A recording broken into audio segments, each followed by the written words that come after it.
कहानी की शुरुआत में हम देखते हैं एक ताकतवर आदमी फिनिस्ट और उसके चेले एंडी को। इस वक्त ये दोनों जंगल में एक बहुत बड़े जंगली सुअर को पकड़ने जा रहे थे जो लोगों की फसलों को बर्बाद कर रहा था। गांव वाले उससे बहुत तंग थे। इस खतरनाक जानवर के सामने भी फिनिस्ट डरा नहीं। उसने एंडी से कहा कि सब मुझे हीरो मानते हैं, अगर मैंने इस सुअर को काबू में नहीं किया तो क्या इज्जत रह जाएगी मेरी। उसने हथियार उठाया और सुअर पर हमला किया, लेकिन इन छोटे हमलों से सुअर पर कोई भी असर नहीं हुआ। फिनिस्ट की मदद के लिए एंडी ने भी अपने हथियार से इस सुअर पर हमला बोल दिया, लेकिन उसका हथियार सुअर की नाक में चला गया और वो नींद से जाग गया। अब सुअर गुस्से में आ गया और एंडी की ओर बढ़ा, लेकिन तभी फिनिस्ट उसके आगे आ गया उसे रोकने के लिए। उसने पूरा जोर लगाया, लेकिन इस ताकतवर जानवर को रोक नहीं पाया। अपना थोड़ा सा जोर लगाकर ही सुअर ने फिनिस्ट को हवा में उड़ा दिया और आखिर में वो नीचे आकर सुअर के ऊपर ही गिरा। इस सुअर को काबू में लाने के लिए एंडी ने फिनिस्ट की तरफ एक रस्सी फेंकी। जैसे ही फिनिस्ट ने रस्सी पकड़ी, ये सुअर हवा में उड़ने लगा। फिनिस्ट ने रस्सी को इस सुअर के दोनों पंखों और उसके सींग में बांध दिया, जिससे वो सुअर फिनिस्ट के काबू में आ गया और फिनिस्ट उसे अपने हिसाब से उड़ाने लगा। जल्द ही वो उसे उड़ाते हुए गांव में ले गया। जब गांव वालों ने देखा कि इतने बड़े जानवर को भी फिनिस्ट अपने इशारों पे नचा रहा है, तो सब लोग उसके नाम की जय जयकार करने लगे। इन्हीं लोगों के बीच बाबा यागा नाम की एक जादूगरनी भी है। उसने फिनिस्ट से कहा कि अगर तुम इतने ही ताकतवर हो तो साबित करके दिखाओ। उसके घर के आगे एक बड़ा पत्थर पानी को रोक रहा है, तो उसने फिनिस्ट को पत्थर वहाँ से हटाने की चुनौती दी। फिनिस्ट ने कहा कि मैं बहुत बड़ी बड़ी मुसीबतों का सामना कर चुका हूँ और जादूगरनी ने उसे ये छोटा सा चैलेंज दिया है। वो अपनी बहादुरी के किस्से सुनाने लगा। याका ने कहा कि जब तक मैं अपनी आंखों से नहीं देखती मैं नहीं मानने वाली। ये सुनकर अब सब लोग हंस पड़े। फिनिस्ट गुस्से में अपने घर चला गया। उसे याका पर बहुत गुस्सा आ रहा था, क्योंकि अब उसकी बहादुरी की तारीफ करने की बजाय लोग उसका मजाक उड़ा रहे हैं। अब वो अपनी ताकत को सबके सामने साबित करना चाहता था, जिससे लोग फिर से उसकी वाहवाही करने लगे। एंडी ने सलाह दी कि ऐसा करने का एक रास्ता है। सामने जो टावर है ना, ऐसा माना जाता है कि वहाँ एक राक्षस ने एक बेहद खूबसूरत लड़की को कैद कर रखा है और वो लड़की एक राजकुमारी है। अगर तुमने उस राक्षस को मारकर राजकुमारी को आजाद कर दिया तो पूरी दुनिया में तुम्हारा नाम गूंजेगा। फिनिस्ट ने तय कर लिया कि वो इस राक्षस से जरूर लड़ेगा। रात होते ही फिनिस्ट और एंडी उस टावर की ओर निकल पड़े। वहाँ पहुंचकर उसने देखा कि यहाँ पहले से ही कुछ योद्धा इस राक्षस को हराने आए थे, लेकिन वो लोग मशहूर होने यहाँ नहीं आए। वो तो राजकुमारी को बचाकर उससे शादी करना चाहते हैं। उन सब ने फिनिस्ट से पूछा कि अगर उन्होंने मिलकर राक्षस को हरा दिया तो राजकुमारी किसे मिलेगी। इस बात पर फिनिस्ट ने कहा कि मुझे नहीं चाहिए ये राजकुमारी, मैं तो बस यहाँ पे नाम कमाने आया हूँ। अलग जाकर फिनिस्ट ने एंडी को बताया कि वो उस राक्षस को अकेले मारना चाहता है, इसीलिए वो सुबह का इंतजार नहीं करेगा। ये कहकर वो टावर के अंदर खिड़की से चला गया। वहाँ पहुँचते ही फिनिस्ट को वो खूबसूरत राजकुमारी मिली। उसने फिनिस्ट से कहा कि क्या तुम भी मरने के लिए आए हो। फिनिस्ट ने कहा कि मैं तुम्हें बचाने आया हूँ। ये सुनकर लड़की भाग के अंदर चली गई। उसे रोकने के लिए फिनिस्ट ने उसका हाथ पकड़ लिया। राजकुमारी ने अपना हाथ छुड़ाया और एक पिलर के पीछे चली गई। तभी पीछे से एक सांप ने फिनिस्ट पर हमला कर दिया। फिनिस्ट इस सांप से लड़ने लगा। तभी फिनिस्ट को समझ आया कि ये कोई आम सांप नहीं है, बल्कि उस राक्षस की पूंछ है जिससे लड़ने वो यहाँ आया है। ये देखकर उसने पहले तो राक्षस पर खूब हमले किए, लेकिन जब कोई वार काम नहीं आया तो फिनिस्ट ने उस राक्षस की दुम यानी उसके सांप वाले मुंह को हाथ में पकड़ लिया और अपनी पूरी ताकत से इस सांप के मुंह को चीरने की कोशिश की। लेकिन जैसे ही फिनिस्ट ने उसका मुंह अपने हाथों से खोला, सांप ने फिनिस्ट की आंखों में थूक दिया और अब फिनिस्ट को नजर आना बंद हो गया। वो अंधा हो गया। अंधा होने पर भी फिनिस्ट ने हार नहीं मानी और अपने पैर से टटोल कर अपना हथियार ढूंढ लिया। अब फिनिस्ट ने दोबारा उस राक्षस पर हमला किया, लेकिन वो राक्षस गायब हो गया। फिनिस्ट ने इतने हमले किए कि टावर टूटने लगा। टावर टूटने के शोर से सभी योद्धा भी जाग गए। वो सभी टावर से गिर रहे मलबे के पास आए। इन योद्धाओं को न राजकुमारी दिखी न ही राक्षस, बस दिखा तो मलबे के नीचे दबा हुआ फिनिस्ट, जो धीरे धीरे उठ रहा था। जब एंडी को पता चला कि फिनिस्ट अपनी आंखें खो चुका है तो वो उसे वहाँ से ले जाकर घर छोड़ आया। फिनिस्ट अपनी आंखों को खोकर बहुत गुस्से में था। वो बहुत चिड़चिड़ा हो गया था। उसकी ये हालत एंडी से देखी नहीं गई। एंडी मदद के लिए बाबा यागा के पास गया। उसने बाबा यागा को सब कुछ बताया कि फिनिस्ट के साथ क्या हुआ, लेकिन बाबा यागा ने मदद करने से साफ मना कर दिया, क्योंकि जब वो मुसीबत में थी तो फिनिस्ट ने भी उसकी मदद नहीं की थी। ये बात जब फिनिस्ट को पता चली तो वो बहुत उदास हो गया। इसी तरह वक्त गुजरता रहा। अब एंडी ने भी फिनिस्ट के पास आना बंद कर दिया था। वो अपने सारे काम बहुत मुश्किल से कर पाता। बाहर जाकर खाने पीने का सामान खरीद कर लाता, लेकिन बच्चे उसके फल चुरा लेते। अब उसके पैसे भी खत्म होने वाले थे। एक दिन एंडी फिनिस्ट के घर आया तो उसने गुस्से में एंडी से कहा कि उसके पास एंडी के लिए कोई काम नहीं है, तो तुम एक काम करो, कुछ और ढूंढ लो। ये सुनकर एंडी वहाँ से चला गया।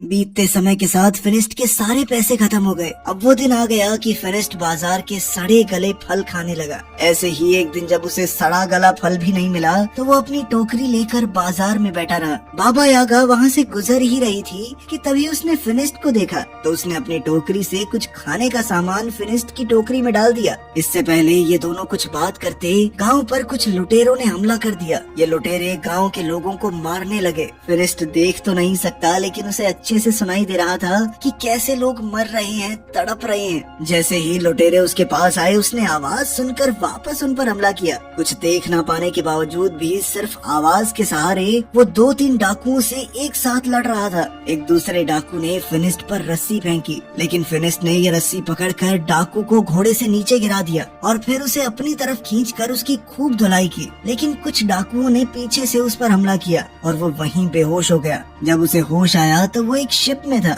उसकी गर्दन और हाथों को एक लकड़ी में बांधा गया था। इस जहाज में बाबा यागा और गांव के काफी सारे लोग भी थे। फिर हमने देखा कि एंडी भी यहाँ है। वो जहाज में आजाद घूम रहा था। बाबा यागा ने पूछा कि तुम आजाद कैसे घूम रहे हो? तो उसने कहा कि मैंने इन डाकुओं को यकीन दिला दिया है कि मैं इनकी तरफ ही हूँ, मैं इनकी मदद करूंगा। साथ ही वो गांव वालों के ऊपर डाकुओं के लिए नजर भी रखेगा। एंडी के पास इस वक्त एक सोने का चिराग है जो उसने डाकुओं से चुराया था। उसने कहा कि वो इस चिराग को बेचकर खूब पैसे कमाएगा। जैसे ही एंडी ने इस चिराग को रगड़कर साफ किया तो उसमें से एक जिन बाहर निकला। उसे देखकर सब घबरा गए, यहाँ तक कि एंडी भी। नीचे का शोर सुनकर एक डाकू वहाँ आ गया, लेकिन जिन ने इस डाकू को मारकर ऊपर फेंक दिया। जब जिन एंडी के पास गया उसकी ख्वाहिश पूछने, तो एंडी ने कहा कि वापस चिराग में चले जाओ, और वो जिन दोबारा से चिराग में चला गया। ऊपर से एक डाकू आया और एंडी के गले पर तलवार तान कर अपना चिराग उससे वापस ले लिया, और कुछ ही देर में ये जहाज अरेबिया पहुंचा।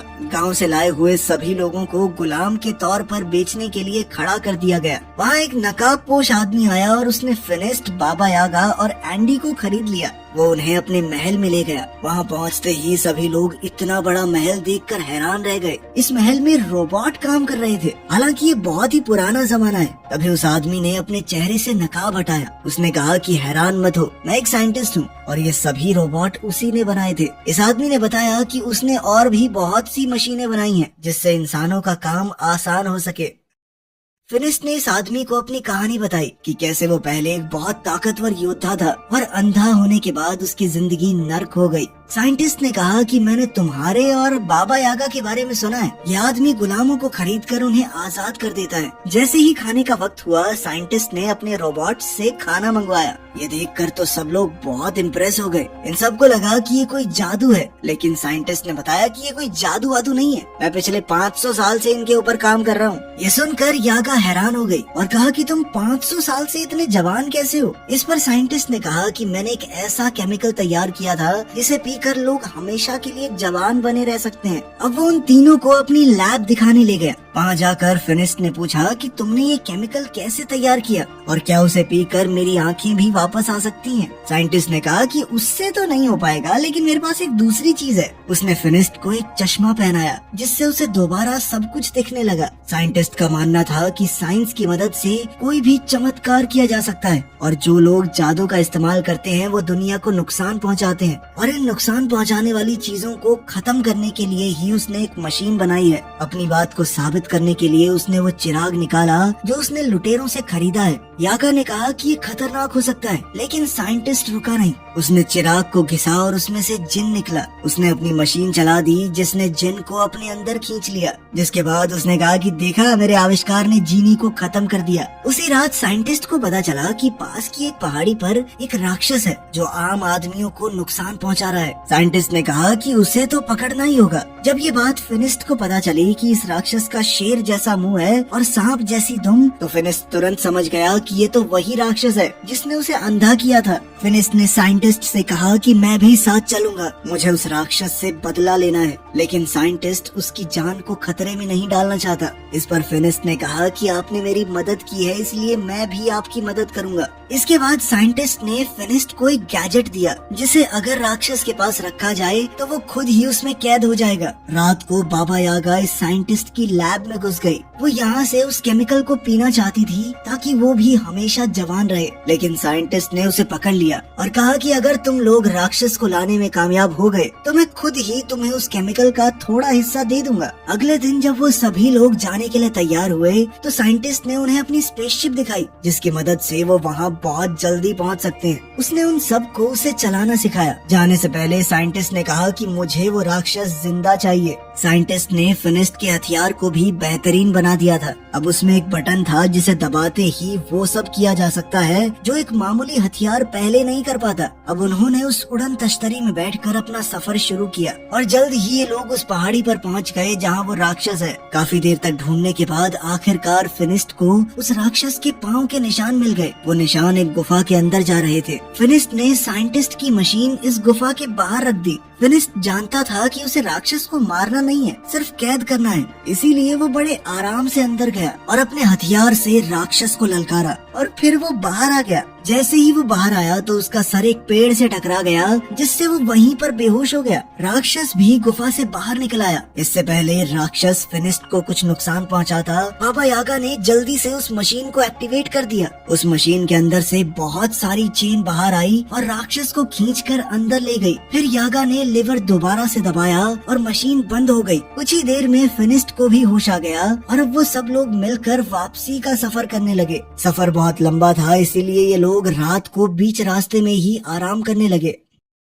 रात को पिंजरे से फिनिस्ट को एक लड़की की आवाज सुनाई दी। वो पिंजरे को खोलने लगा। बाबा यागा ने उसे ऐसा करने से रोका, लेकिन वो नहीं रुका। जब पिंजरा खुला तो अंदर वही राजकुमारी थी जो टावर के अंदर फिनिस्ट को मिली थी। बाबा यागा ने कहा कि इसका मतलब ये राजकुमारी ही वो राक्षस है। यागा ने कहा कि इसे बाहर निकालना काफी खतरनाक हो सकता है, लेकिन फिनिस्ट उनकी बात सुनने को तैयार ही नहीं था क्योंकि शहजादी पर उसका दिल आ गया था। जैसे ही फिनिस्ट ने राजकुमारी की तरफ हाथ बढ़ाया, बाबा यागा ने उसे धक्का दे दिया और पिंजरे को बंद कर दिया। राजकुमारी ने बताया कि मैंने तुम्हारा हाथ इसलिए नहीं पकड़ा क्योंकि मेरे ऊपर एक श्राप है, अगर कोई भी आदमी उसे छुएगा तो वो राक्षस में बदल जाएगी। राजकुमारी ने कहा कि मैं बुरी नहीं हूँ, वो तब तक किसी को नुकसान नहीं पहुँचाती जब तक सामने से कोई हमला न करे, ताकि मेरी वजह से किसी को नुकसान न हो। मैं तो यहाँ अकेली पहाड़ों में रहती हूँ, लेकिन इंसान उसे यहाँ भी जीने नहीं देते। इसके बाद हमने देखा कि साइंटिस्ट ने एक किसान की बिल्ली चुराई थी। किसान ने उससे भीख मांगी कि ये बिल्ली किसी का कोई नुकसान नहीं करती बल्कि फायदा ही करती होगी थोड़ा बहुत। दरअसल रात को इस बिल्ली से लाइट निकलती थी जिससे आसपास रोशनी हो जाती, लेकिन साइंटिस्ट ने किसान की बात नहीं सुनी। उसने बिल्ली को अपनी मशीन के नीचे रखा। ये मशीन किसी भी चीज की जादुई शक्तियों को खींच लेती है और इसी तरह इस मशीन ने बिल्ली की जादुई ताकत भी खींच ली और फिर बिल्ली को जादू से केमिकल में बदल दिया जिसे साइंटिस्ट ने अपनी तिजोरी में रख दिया। यहाँ साइंटिस्ट ने बहुत सारे केमिकल्स पहले से इकट्ठा कर रखे थे। वहाँ राजकुमारी और फिनिस्ट एक दूसरे से प्यार करने लगे थे। बाबा यागा और एंडी इन दोनों को कैद करके साइंटिस्ट के पास ले जाने लगे। ये लोग जब साइंटिस्ट के महल में पहुँचे तो दूर खड़े होकर ही साइंटिस्ट को देखने लगे। उन्होंने देखा कि साइंटिस्ट ने एक जादुई परिंदे का सारा जादू खींच लिया और उससे बने केमिकल को अपने रोबोट्स में डाल दिया। इसका मतलब था कि ये रोबोट साइंस से नहीं बल्कि जादू की मदद से चल रहे हैं। वो इन सारे केमिकल्स को सभी जादुई चीजों से निकाल रहा है। इसके बाद बाबा यागा बहुत गुस्से में उसके सामने पहुंची। उसने कहा कि तुम झूठे हो, ये रोबोट कोई आविष्कार नहीं है बल्कि जादू से चलने वाले पुतले हैं, जिसका मतलब है कि तुम्हारी उम्र भी जादू से ही लंबी हुई है। वो जादू जो साइंटिस्ट ने मासूम जानवरों को मार कर हासिल किया है। ये सुनकर साइंटिस्ट को गुस्सा आ गया और उसने कहा कि मेरा सच जो भी जान जाए वो वो जिंदा नहीं बचता। इसके बाद बाबा यागा और एंडी डर कर वहाँ से भागने लगे। बाबा यागा ने फिनिस्ट और शहजादी को भी आजाद कर दिया, क्योंकि वो जान गई थी कि ये साइंटिस्ट इस राजकुमारी के साथ भी यही करेगा। राजकुमारी ने बताया कि वो साइंटिस्ट को जानती है, वो काफी समय से उसके पीछे पड़ा है। तभी साइंटिस्ट भी वहाँ पहुँच गया। उसने अपने सारे रोबोट्स को इकट्ठा कर लिया ताकि उनमें से कोई भी भाग ना पाए, और फिर राजकुमारी के अंदर से भी उसके जादू को अपनी मशीन से खींचने लगा। फिनिस्ट ने उसे बचाने की कोशिश की, लेकिन वो बंधा हुआ था। वो उसे बचा तो नहीं सकता था, लेकिन उसने राजकुमारी का हाथ पकड़ लिया ताकि वो राक्षस में बदल जाए। राक्षस बनते ही राजकुमारी ने अपनी जंजीरें तोड़ दी और वहाँ से भाग गई। मौका पाकर बाबा यागा और फिनिस्ट भी वहाँ से बच निकले, लेकिन साइंटिस्ट के आदमी उनके पीछे लग गए। बाबा यागा ने उनसे बचने के लिए अपने जादू का इस्तेमाल किया। उसने तरबूज के बीज उन पर फेंके जो अचानक तरबूजों में बदल गए। साइंटिस्ट ने भी अपना बड़ा रोबोट निकाला। वो किसी भी हाल में फिनिस्ट और बाबा यागा को नहीं छोड़ सकता, क्योंकि वो उसकी सच्चाई जानते हैं। एंडी ने साइंटिस्ट को समझाया कि हमारे पास जितना जादुई केमिकल है बहुत है, लेकिन साइंटिस्ट नहीं माना। वो बड़ा टर्टल रोबोट जब बाहर निकला तो पूरा महल टूट गया। साइंटिस्ट अब इस रोबोट के अंदर बैठकर एंडी के साथ फिनिस्ट और यागा का पीछा कर रहा था। अब वो इन दोनों पर तोप के गोले बरसाने लगा। फिनिस्ट ने यागा से कहा कि तुम इसका ध्यान भटकाओ और मैं इसके ऊपर चढ़कर इसे उल्टा करने की कोशिश करता हूँ, क्योंकि एक बार अगर ये बड़ा सा टर्टल उल्टा हो गया तो सीधा नहीं हो पाएगा। जैसे ही वो रोबोट यागा के सामने आया, उसमें लगी मशीन यागा के अंदर के जादू को खींचने लगी, जिस वजह से यागा बिल्कुल बूढ़ी लगने लगी। ये देखकर फिनिस्ट को बहुत तरस आया, लेकिन जब तक वो साइंटिस्ट का ध्यान भटका रही थी, फिनिस्ट टर्टल के ऊपर चढ़ गया। जब साइंटिस्ट ने ये देखा तो उसने टर्टल के हाथ फैला दिए ताकि वो फिनिस्ट को नीचे फेंक सके। फिनिस्ट तो नहीं गिरा, लेकिन उसका चश्मा गिर गया।